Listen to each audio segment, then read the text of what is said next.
RTI Live News. Ask for right. Kagaz Nagar పట్టణంలో ఉన్నాము. ఇప్పుడు కాగజ్ నగర్ పట్టణానికి చెందిన కోఆర్డినేటర్ సిర్పూర్ తాలూకా సలీం గారితో ముచ్చటించనున్నాము. వాళ్ళు ఏం చెప్పారో వాళ్ళ మాటల ద్వారా చూద్దాం. ఒకసారి కెమెరా తెంపు సార్, చెప్పండి సార్. ముందు మన ఆర్టీఐ న్యూస్ కి స్వాగతం. అలాగే మన ఆర్టీఐ మిత్రులకి, మన మీడియా మిత్రులకి, మన సిర్పూర్ కాన్స్టిట్యున్సీ ప్రజలకి, అలాగే మన రాష్ట్రం తెచ్చిన కేసీఆర్ గారికి, ప్రియతమ నాయకుడు కేసీఆర్ గారికి, అలాగే మన కేటీఆర్ గారికి, మన doctor RS Praveen Kumar IPS in charge డీజీపీగా చేసిన ఆయనకి, మన రాష్ట్ర ప్రజలకి నా యొక్క హృదయపూర్వక నమస్కారాలు, ధన్యవాదాలు. ముఖ్య విషయం ఏంటిదంటే, ఈరోజు మన ఆర్టీఐ ద్వారా మీ అందరికీ ఒక ముఖ్య విషయాలు చెప్పబడుతున్నాను. ఎందుకంటే మన రాష్ట్రంలో ఎంత అయితే ఇంతకుముందు మన రాష్ట్రం అవతరించక ముందు మన రాష్ట్రానికి ఎంత అయితే దోచుకుని తింటే ఉండేనో, మన కేసీఆర్ గారు అది చూడలేక మన రైతులకి, మన తెలంగాణ రాష్ట్ర ప్రజలకి ఎంత అయితే అన్యాయం జరుగుతుందో అది మనసులో పెట్టుకొని ఆయన ఎలాగైనా వీళ్ళతోటి మన తెలంగాణ మనం తీసుకొని ముందుకు వెళ్ళాలని, మన రాష్ట్ర తెలంగాణ ప్రజలకి డెవలప్ చేయాలని ముందుకు సాగారు. అలాగే ఆయన కొన్ని పదవులకు కూడా త్యాగం చేసి రాజీనామాలు చేసి మన తెలంగాణ ఒక కొత్త పార్టీ పెట్టి అక్కడి నుంచి తెలంగాణ ఉద్యమం చేసి మన తెలంగాణ రాష్ట్రానికి ఎన్నో వేంకులు అడ్డాలు వచ్చినా కూడా లెక్క చేయకుండా మన తెలంగాణ ముందుకు సాగి తెలంగాణ రాష్ట్రం అవతరించారు. ఆ తర్వాత మొట్టమొదటిగా ఆయన సీఎం పదవి మీద తీసుకున్నప్పుడు కేవలం మనకు 1,25,000 కోట్లు మన రాష్ట్ర బడ్జెట్ ఉన్నప్పుడు, అందులో మన రాష్ట్రం అవతరించిన తర్వాత కనీసం మనకు 60,000 కోట్లు మాత్రమే వచ్చినాయి. ఆ 60,000 కోట్లు కూడా మనము చూడక ముందు వాళ్ళ చేతిలో ఉన్నప్పుడు అలా కూడా 15 నుంచి 20,000 కోట్లు అంటే ఎవరి చేతిలో సార్?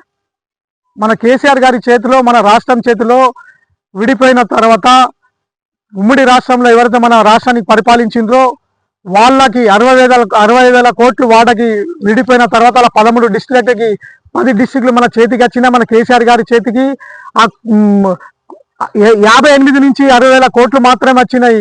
మరి ఆ కేసీఆర్ గారు మన కొత్తగా సీఎం అయిన తర్వాత 58 నుంచి 60,000 కోట్లకి నా ముద్దుల బిడ్డ రైతుల కోసం, ఈ తెలంగాణ ప్రజల కోసం ఏం చేయాలని కొత్త రాష్ట్రంలో, కొత్త సంసారంలో ఆలోచించుకుంటా చాలా ఆలోచించుకుంటా ఈ రాష్ట్ర బడ్జెట్కి నేను ఏం చేయాలో, ఏ విధంగా ముందుకు వెళ్ళాలని మన శాఖల వారీగా ఏదైతే బడ్జెట్ మన రూపంగా ఏ రకంగా అయితే బడ్జెట్ మన పెంచడం ఉంటుందో ఆ శాఖలకి పిలిపించి అందరికీ అక్కడ కూర్చోబెట్టి వాళ్ళతోటి చర్చించి మాట్లాడిన తర్వాత ఏ శాఖల ఎంత బడ్జెట్ పెంచగలుగుతామో అని చర్చిన తర్వాత ఆ శాఖలకి ఇంత అని ఆదేశాలు జారీ చేయడం జరిగింది. ఆ ఆదేశాలు జారీ చేయడం తర్వాత తమ అధికారులు తమ సంస్థలో వెళ్ళి ఆ రకంగా అలా కేసీఆర్ గారి ఆదేశాల మేరకే సేమ్ యాజ్ ఇట్ ఈజ్ చేసి ఆ తర్వాత సంవత్సరానికి ఆదాయం చూస్తే మొట్టమొదటిగా సంపాదన మనకు ఎంత వచ్చిందంటే 40,000 కోట్ల 637 కోట్ల రూపాయలు వచ్చినాయి.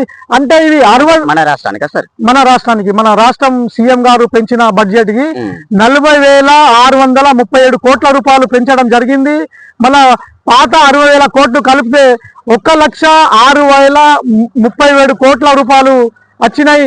దానితోటి చాలా సంతోషంగా మన కేసీఆర్ గారు వాళ్ళ బృందం సంతోషించి సార్, గత ప్రభుత్వంలో ఐటీలో ఉద్యోగాలు ఇప్పించారు సార్ కేసీఆర్ కానీ మన ప్రభుత్వం ఇంతకుముందు బీఆర్ఎస్ ప్రభుత్వం ఉన్నప్పుడు. ఇప్పుడు ఈ సీఎం రేవంత్ రెడ్డి గారు ఎందుకు దానికి స్పందించడం లేదు? ఆ ఉద్యోగాలు నేనే ఇచ్చిన అన్నట్టుగా బిల్డప్ చేస్తున్నారు. దానిపైన కొంచెం మీ స్పందన వివరణ తెలపండి సార్. అప్పుడు ఇంతకుముందు బీఆర్ఎస్ ప్రభుత్వం ఇచ్చిన ఉద్యోగాలే అవి మా మీడియా కూడా అర్థమవుతుంది, మాకు కూడా అర్థమవుతుంది, జనాలకు కూడా అర్థమవుతుంది. ఇప్పుడు నేనే ఇచ్చినట్టుగా గొప్పలు చెప్పుకుంటున్నాడు. దానిపైన మీ స్పందన? మంచి క్వశ్చన్ అడిగినారు మీరు, అన్నట్టు కూడా కరెక్టే. అప్పుడు ఏదైతే మన రాష్ట్ర ప్రభుత్వము ఐటీ అంటే ఆయనే ఎట్లా ఇచ్చారంటే అది కూడా ఆయనే ఫస్ట్ మొట్టమొదటిగా కాదు సార్, నేనే ఇచ్చినట్టుగా కొంచెం అంటున్నారు కదా ఇప్పుడు సీఎం రేవంత్ రెడ్డి. అంటున్నారు. ప్రజల్లో కూడా కొంచెం ఇట్లా సోషల్ మీడియా ద్వారా ఇట్లా న్యూస్లలో కూడా చాలా వేయిస్తున్నారు. అది కూడా మేము గమనిస్తా ఉన్నాం. నేనే ఇచ్చినా అన్నట్టుగా, కానీ అది వాస్తవానికి ఇచ్చింది బీఆర్ఎస్ ప్రభుత్వం. అందరికీ తెలుసు, మీ జనాలకు తెలుసు, మీ నాయకులకు తెలుసు, అందరికీ తెలుసు. దీన్ని ఒక విధంగా మిమ్మల్ని అడుగుదామనుకుని అడుగుతున్నా సార్, దీనిపైన మీ స్పందన. నిజమే, మీరు అన్నది కూడా నిజమే. మన గత ప్రభుత్వం ఉన్నప్పుడే, మనకు ఐటీ మినిస్టర్ ఉన్నప్పుడు మన కేటీఆర్ గారు 5.5 లక్షల ఉద్యోగాలు ఇచ్చారు, ఉద్యోగాలు కల్పించారు మన రాష్ట్ర ప్రజలకి. 5.5 లక్షల ఐటీ మన భారతదేశంలో ఏ రాష్ట్రం లేని అంత ఇచ్చారు. అలాగే మన కేసీఆర్ గారు కూడా 1,65,000 నుంచి 70,000 మందికి నిరుద్యోగాలకి ఉద్యోగాలు అవకాశాలు ఇచ్చారు గవర్నమెంట్లో. మళ్ళీ అదే కేటీఆర్ గారు కలిసి రాష్ట్రంలో ఏ డెవలపింగ్, ఎట్లా ఉద్యోగాలు పెంచాలి, ఏం చేయాలి అని ఆలోచించి రాత్రి పగలు కష్టపడి వాళ్ళు కొత్త కంపెనీలు 24,000 నుంచి 25,000 కంపెనీలు మన 10 డిస్ట్రిక్ట్ రాష్ట్రంలో పెట్టించారు. అందులో విద్యా అవకాశాలు ఎంతమంది ఇచ్చారంటే 17 లక్షల మందికి ఉద్యోగ అవకాశాలు కల్పించారు. ఈ మొత్తం కలిపితే 24 లక్షల నుంచి 25 లక్షల మందికి ఉద్యోగ అవకాశాలు. ఇవి ఎవరికి తెలియక ఏమి ఇచ్చారు, ఏం చేశారు అంటున్నారు. ఇవి చేశారు అంటే ఎవరికి తెలియదు అంటే తెలంగాణ రాష్ట్ర ప్రజలకు తెలియదు, రాష్ట్ర ప్రజలకు తెలియదు, ఇప్పుడు ఉన్న ప్రభుత్వంకి కూడా తెలియదు. అందుకే కూడా ఏం చేయలేని అంటున్నారు కదా సార్. ఇప్పుడు వీడనా సార్, గత ప్రభుత్వంలో కేసీఆర్ గారు ప్రతి రైతుకు రైతు బంధు వేసాడు సార్. ఇప్పటి వరకు ఈ సీఎం రేవంత్ రెడ్డి గారు గెలిచి కొన్ని నెలలు గడిచినా కానీ ఇప్పటి వరకు రైతులకు రైతు బంధు రావట్లేదని ప్రజలు ఆవేదన వ్యక్తం చేస్తున్నారు. దీనిపైన మీ స్పందన తెలియజేయండి. ఎట్లా ఇస్తారండి? ఎందుకంటే వాళ్ళు కష్టపడి సంపాదన బడ్జెట్ కాదు కదా. మన కేసీఆర్ గారు ఎంతో కష్టపడి 9.5 సంవత్సరాలలో ఆయన దిగేటప్పుడు 2,91,159 కోట్ల రూపాయలు బడ్జెట్ రూపంగా ఆయన దిగేటప్పుడు ఆయన చేతికి ఇచ్చారు చాబి. ఆ సక్రమంగా అది చేయలేకపోయి వాళ్ళు రైతు బంధు ఏదైతే నెల అంటే సీజన్ టు సీజన్కి ఏదైతే రైతులకు టింగ్ వేస్తుండో మన కేసీఆర్ గారు తీసిన పథకం, అది కూడా దానికే కాపీ కొట్టి డబ్బులు ఇస్తారని అన్నారు. ఆ డబ్బులు పోయి సింగల్ కూడా ఇస్తలేరు. ఇప్పుడు అదే రైతు భరోసా 1 విడతల పోయి 2వ విడతలకి చేరింది. మరి ఆ రెడీమేడ్ బడ్జెట్లా వీళ్ళు ఇవ్వలేకపోతున్నారు. ఎట్లా ఇవ్వగలుగుతారు మీరే ఆలోచించండి. ఎందుకంటే అక్కడ 1,40,000 కోట్లు ప్రభుత్వ ఉద్యోగాలకు పోతే, పింఛన్దారులకు పోతే మరి బడ్జెట్ 1,50,000 కోట్ల రూపాయలు ఉంటాయి కదా. 50,000 కోట్లు మరి ఈ ప్రస్థానం లేకుండా, మరి మేనిఫెస్టోలో లేకుండా మూసినది, ఆ మూసినదికి 50,000 కోట్లు ఎట్లా తీసుకెళ్తారు సంవత్సరానికి? ఇప్పుడు ఎంత మిగిలి ఉంటే 1,00,000 రూపాయలు. ఆ 1,00,000 కోట్ల రూపాయలలో కూడా 25,000 కోట్లు వీళ్ళు రుణమాఫీగా రూపొందించి ఇస్తానని అనుకుంటున్నారు.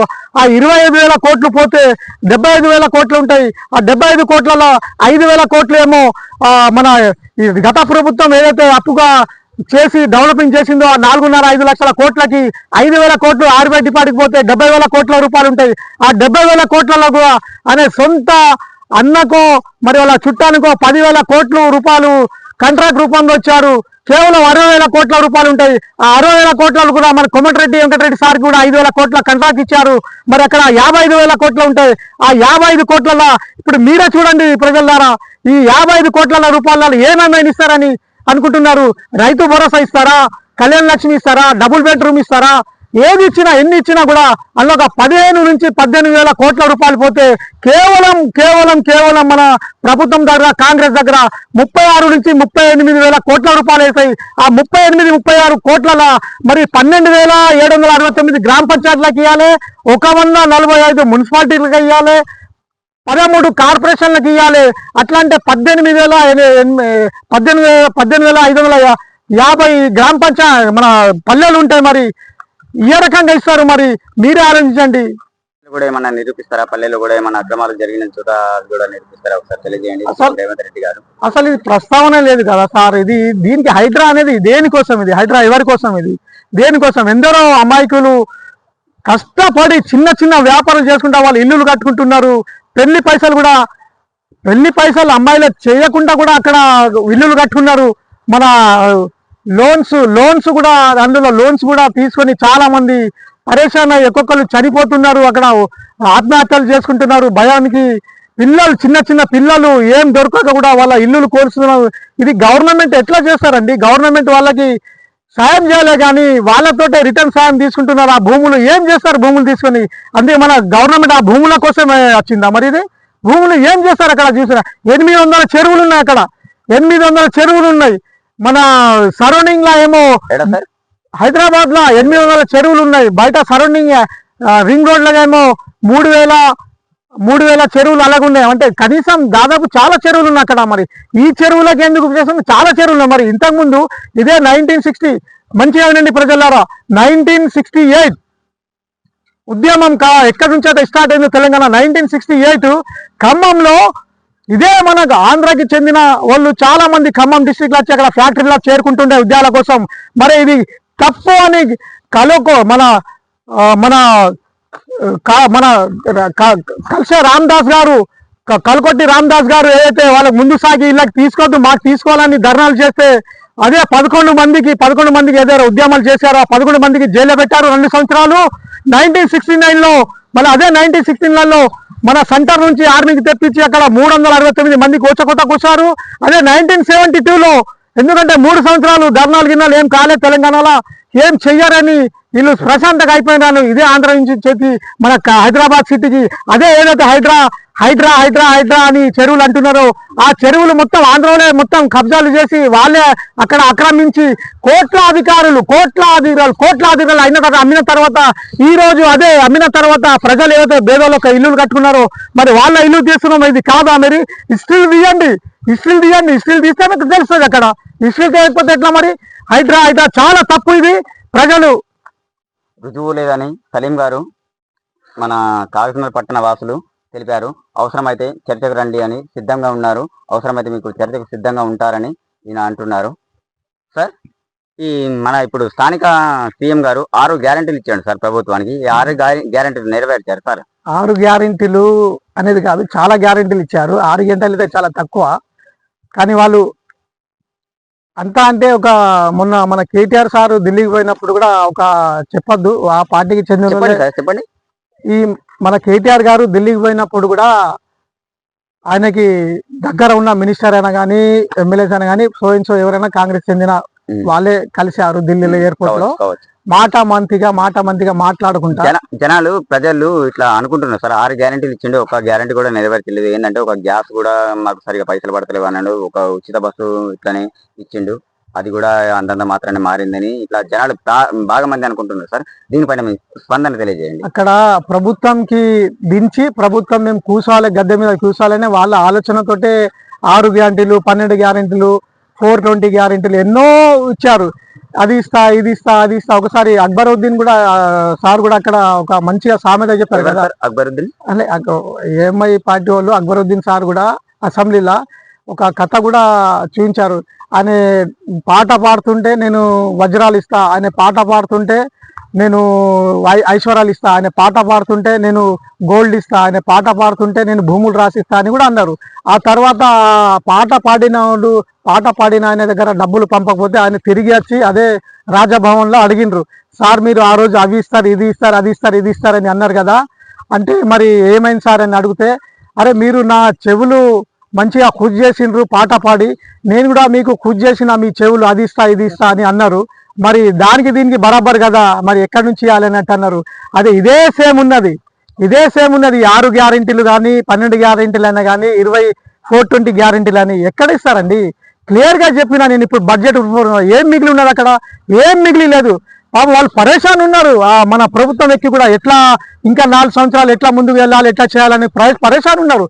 2,91,159 కోట్ల మీద ఉన్నారు కదా. ఎట్లా చేయాలి? మీరు ఫస్ట్ పాయింట్ మూసీ నదికి ఇడిచిపెట్టాలి. ఆ 50,000 కోట్ల 20 మరి అది రిటర్న్ అయినా తీసుకోండి. మూసీ నదిని ఎవరు ఇడిచిపెట్టాలి? సీఎం గారు. ఎందుకంటే మూసీ నది ఇట్ ఇస్ నాట్ జోక్. అభివృద్ధి చేస్తా అంటున్నారు కదా సార్. తప్పు సార్. అది జనాలకు నచ్చుతుందా లేదా? లేదు. చాలా హైడ్రా అని మూసీ నదిని చాలా అల్లకల్లం చేస్తున్నారు. ఆ బడ్జెట్ అట్టిగా వృధా చేస్తున్నారు. ప్రజాధనం కష్టపడి సంపాదించిన డబ్బులు అవి ఆలోచించండి. ఒకవేళ రాష్ట్రం రాకపోతే మీరు కూడా రాష్ట్రం గద్దెలా చూసకపో. ఎందుకంటే మూసీ నది అంత ఫెయిల్. ఎందుకంటే నేను చెప్తున్నాను వినండి తప్పకుండా. ఇది చాలా మందికి తెలియదు. మూసీ నది అంటే అసలు మూసీ నది అంటే తెలుసా? మూసీ నది అంటే మనకు 100 సంవత్సరాలు వెనక్కిపోతే 1908లో మీర్ ఉస్మాన్ అలీ ఖాన్ అక్కడ వరదలు వస్తే 15,000 మంది చనిపోయారు. 48 గంటల వరదలు వస్తే 15,000 మంది చనిపోయారు. కానీ అప్పుడు ఆ హైదరాబాద్ సిటీకి పాపులేషన్ ఎంతంటే ప్రజలకి తెలియదు, గవర్నమెంట్ కూడా తెలియదు. 3.5 నుంచి 4 లక్షల మందే. చాలా చిన్నగా 3.5 నుంచి 4 లక్షల మంది జనాభాలో 15,000 మంది చనిపోయారు 48 గంటల వరదలు వస్తాయి. మరి ఈ రోజు 95 లక్షల మంది 95. అదేవిధంగా కాళేశ్వరం ప్రాజెక్టు పైన కాళేశ్వరం ప్రాజెక్టు పైన మాజీ సీఎం కేసీఆర్ గారు 1,00,000 కోట్లు తిన్నారు అన్నట్టుగా రేవంత్ రెడ్డి ఇట్లా ప్రచారం చేస్తున్నాడు. ఇది ఎంతవరకు నిజం సార్? ఒకసారి తెలియజేయండి. అది చెప్పిన మాట ఆయనకే తెలుసు. ఎందుకంటే 1,00,000 కోట్ల రూపాయలు తిన్నారంటే ఒక పేపర్ మీద ప్లానింగ్ ఇంజనీర్ ఇస్తారు. ఆ పేపర్ మీద ప్లానింగ్ రూపంగా ఉంటే తిన్నట్టు. ఆ భూమి మీద కట్టడం జరిగి స్ట్రక్చర్ ఉంటే తినలేటంటూ. ఎందుకంటే కాళేశ్వరం కట్టక ముందు 16,40,000 ఎకరాలకి పంట సాగుతుండే. మన కేసీఆర్ గారు కాళేశ్వరం కట్టిన తర్వాత 37 లక్షల ఎకరాలకి పంట సాగుతుంది. అక్కడ రైతులు పుష్కలంగా పంట తీస్తున్నారు. 2 పంటలు సుఖంగా ఉన్నారు. వాళ్ళు సంతోష సుఖాలతోటి ఉన్నారు. 2 విడతల పంటలు తీస్తున్నారు. మళ్ళా అది కట్టడానికి ఎన్ని కట్టాల జరిగినాయో కనీసం 3 బ్యారేజ్లు కట్టారు. హైయెస్ట్ 3 బ్యారేజ్లు కట్టారు. మళ్ళా 2 ఏమో అండర్ గ్రౌండ్ పంప్ హౌస్లు కట్టారు. మళ్ళా 703 ఏమో టన్నర్స్ కట్టారు. మళ్ళా 1800 కిలోమీటర్స్ కాలువలు కట్టారు. నీళ్లు పంటలకు వెళ్ళేదానికి. మళ్ళా అలాగే 22 ఏమో పంప్ హౌస్లు ఉన్నాయి. మళ్ళా 22 లిఫ్ట్ స్టేషన్ ఉన్నాయి. 22 లిఫ్టులు ఉన్నాయి. మరి కట్టలే జరగలే. కట్టకపోతే మొత్తం భూమి మీద. ఇంకొకటి మీరు ముడిగడ్డ ఏదైతే అంటున్నారో మళ్ళా అల్లా మేడిగడ్డ ఏదైతే మేడిగడ్డ ఉన్నదో ఆ మేడిగడ్డల ఏదో 19-20 పిల్లర్ ఏదైతే ఉన్నదో 85 పిల్లర్ల 19-20 పిల్లర్ ఏదో క్రాక్స్ వచ్చినాయో ఆ క్రాక్స్ వచ్చినాయి. డబ్బులు తిన్నారు. మరి ఆ క్రాక్స్ రాకముందు ఆ మాట తీయలే. ఆ క్రాక్స్ అడ్డం పెట్టుకుని 1,00,000 కోట్లకు అంటున్నారు. మరి ఇది పనులు జరగలే. మరి ఎట్లా అంటున్నారు? ఇంకొకటి ఆ కట్టడం నాటే జోక్. ప్రపంచంలో ఏదైతే మన ఎలాంటి ఏదైతే సంస్థ ఉన్నదో ప్రపంచంలో చాలా పెద్దది. 14 దేశాలలో వాళ్ళు పని చేస్తున్నారు. అంటే 2,50,000 కోట్లతోటి వాళ్ళు పనులు చేస్తూ ఉంటారు. వాళ్ళ దగ్గర హైయెస్ట్ ఇంజనీర్స్ కార్మికులు 2,40,000 మంది ఉన్నారు.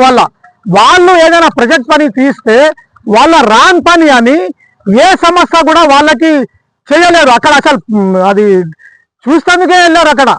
మళ్ళీ ఇంకోటి చూస్తేందుకు వెళ్ళినా కూడా ఏదైతే బ్యారక్లో 19-20 పిల్లర్ల అక్కడ ఏదైతే ప్రాబ్లం అయిందో అక్కడ కనీసం 13.5 మీటర్స్ కిందికి దిగితే లోపల దిగితే కనీసం 48 ఫీట్లు కిందికి దిగి అక్కడ రీసెర్చ్ చేయాలి. అసలు ఏం ప్రాబ్లం వచ్చింది ఏంటిది అని. అది కూడా చేయలే. అసలు అక్కడ ప్రాబ్లం ఏమని కూడా తెలియదు. అట్టిగా కేసీఆర్ గారు తిన్నారు అని అంటున్నాం. ఇది కాదా మరి చేసిన పనులు? మరి చెప్పండి, నిరూపించండి. మరి ఒకవేళ కాలే అంటే మరి నిరూపిస్తే అప్పుడే అసలు మీకు ఇవన్నీ తెలుసా అసలు ఇది?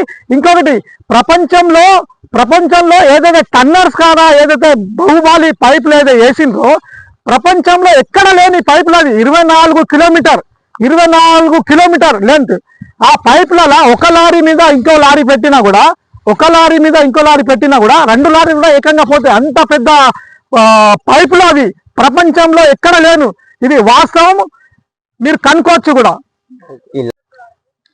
సార్, గత ప్రభుత్వంలో బీఆర్ఎస్ పార్టీ అధికారంలో ఉండే తెలంగాణ రాష్ట్రంలో ఇప్పుడు కాంగ్రెస్ పార్టీ అధికారం నుండి సీఎం రేవంత్ రెడ్డి గారి ప్రభుత్వం అధికారం ఉంది. దానికి దీనికి తేడాలేంటి, జనాలు ఏమనుకుంటున్నారు ఒకసారి వివరించండి సార్. తేడా ఏంటి సార్, జనాలకి అన్నీ తెలుసు. మన కేసీఆర్ గారు ఏ రకంగా చేశారో, ఇప్పుడు ప్రభుత్వం ఏ రకంగా చేస్తున్నదో అల్లకలంగా ఉన్నది. వాళ్ళకు రుణమాఫీ అయ్యలే. రుణమాఫీ 42 లక్షల మందికి ప్రకటించి చాలా మంది జనాలు రుణమాఫీ రాలేదు అని అంటున్నారు. 2 లక్షల వరకు రుణమాఫీ చేసిన అని సీఎం రేవంత్ రెడ్డి గారు వార్తలలో చెప్తున్నారు. చాలా మంది రైతులకైతే రాలేదంట. ఇంకొకటి రైతు భరోసా కూడా రాలేదట. కేటీఆర్ గారు ఫైర్ చేస్తున్నారు. ఎందుకు చేయలేడు, మా ప్రభుత్వం ఉన్నప్పుడు మేము ఎందుకు వేయలేదు, మేము ఎందుకు వేసినాం, మీరు ఎందుకు వేయట్లేదు అని ఫైర్ చేస్తున్నారు. దానిపైన మీ స్పందన? కరెక్టే కదా, కేటీఆర్ గారు ఎట్లా చెప్పారు, తప్పకుండా చెప్పాలి. ఆయన ఎందుకు చెప్తారు. ఉమ్మడి ఆదిలాబాద్ జిల్లా నుండి ఈ ఉద్యమించారు. ఉమ్మడి ఆదిలాబాద్ జిల్లా కేంద్రం నుండి ఉద్యమించారు కేటీఆర్ గారు. అయినా కానీ స్పందన లేదు రేవంత్ రెడ్డిలో, స్థానిక సీఎం గారి నుండి. ఎట్లా ఉంటుందండి, ఆయన 42 లక్షల మందికి ప్రకటించారు. ఏది రుణమాఫీ ప్రకటించారు. ఇప్పుడు దీని గురించి నేను చెప్తాను, మంచిగా వినండి ప్రజలారా. ఇది చాలా హైయెస్ట్ క్వశ్చన్. చాలా థ్యాంక్స్ మీరు అడిగినందుకు. రుణమాఫీ అనేది 42 లక్షల మందికి ఇస్తారని మీరు ఏదైతే అన్నారో, అందులో 22 లక్షల మందికి 17,934 కోట్ల రూపాయలు ఇచ్చారు. మళ్ళీ 20 లక్షల మందికి ఇచ్చేదే ఉన్నది.